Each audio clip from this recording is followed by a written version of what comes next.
We are all aware of how harmful mercury can be, but did you know that this wasn't the case back then?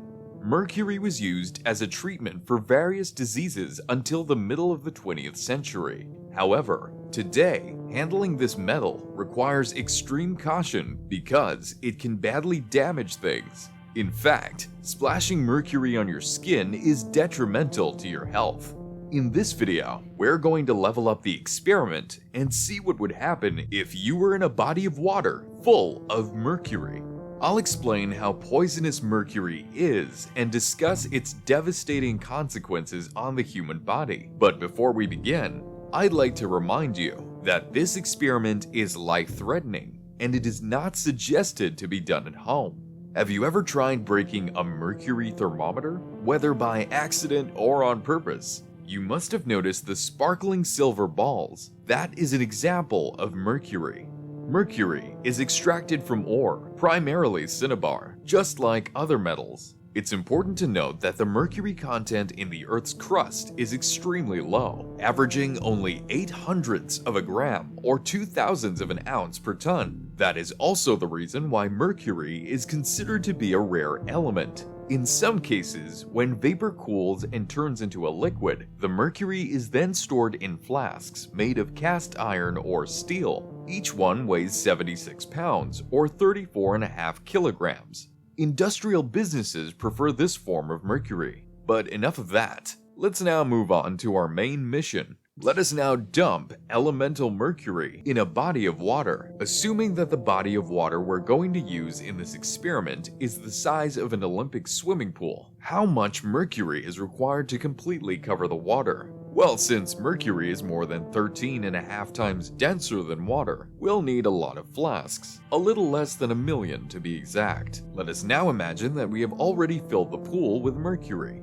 It now gleams like silver in the sun. If you're tempted to leap from a cliff into this body of water, you should probably think twice. Falling from a great height into a mercury pool would be far more dangerous than landing on concrete. You also have to be reminded how dense mercury actually is. This element is so dense that you can only descend a few centimeters or inches inside of it. Standing in a mercury pool, much alone taking a step, will be difficult, but you can do so if you have good balancing skills. Other than that, it will also be difficult to get out on your own from this pool. If you're serious about completing this experiment on your own, you must tie a rope to a tree before starting the experiment so you have something to use to pull yourself afterward. Because mercury has a high surface tension, you wouldn't have problems with it sticking to your skin, but in any case, getting poisoned due to its vapor is unavoidable. Even if the pool we build is open and the exposure duration would be less than a minute, mercury is still a neurotoxin. This means that even little amounts of this metal can cause serious health problems. You may understand it by considering the urgent precautions taken when a thermometer is broken at home, even if it just contains a gram or 0.03 of an ounce of mercury.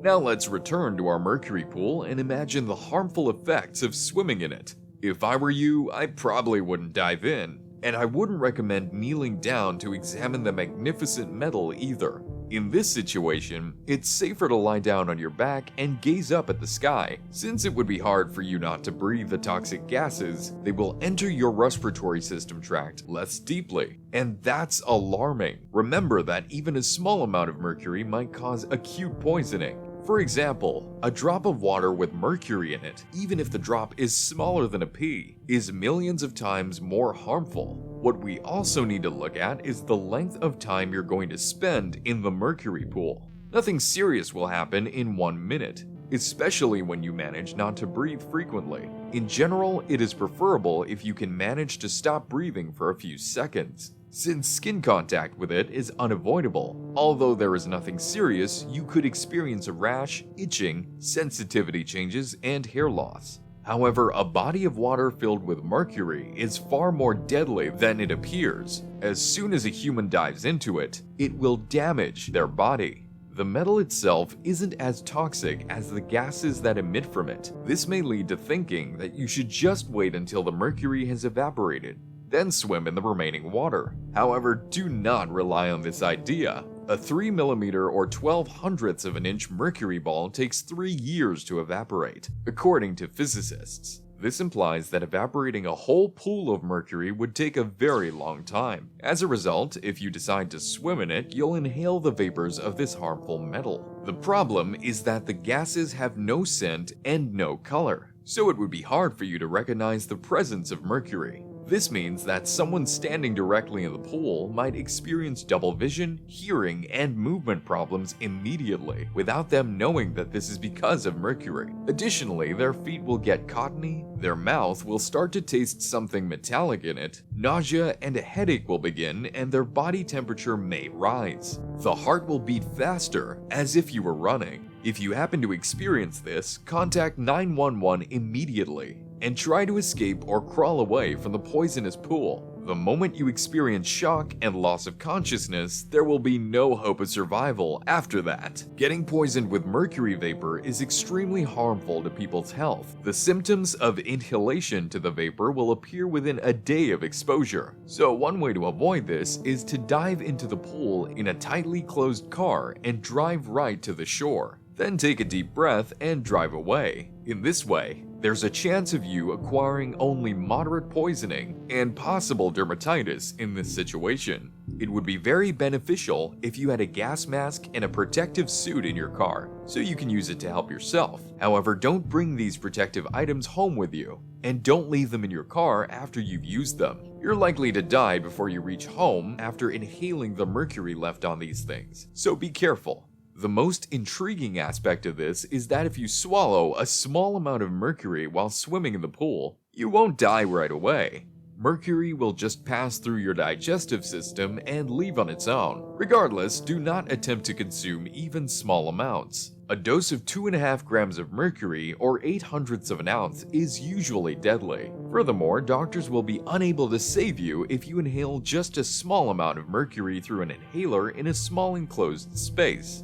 I hope you now realize how dangerous this metal is. However, the concept of swimming in mercury, on the other hand, is not new. In 1972, a miner bravely sat on a tub of this poisonous metal. I'm hoping this was just for the sake of a photo and that it was only for a few seconds. Do you know that in ancient times, mercury was widely regarded as an elixir of immortality? Emperors consumed mercury tablets and bathed in mercury-laced water for this reason. I believe you already know the outcome of all this. However, mercury is a relatively harmless element when compared to its compounds. In fact, one of its compounds, methylmercury, has poisoned thousands of individuals in the Japanese city of Minamata. It was caused by bacteria in the water. Then, using elemental mercury, they converted methylmercury into a lethal neurotoxin.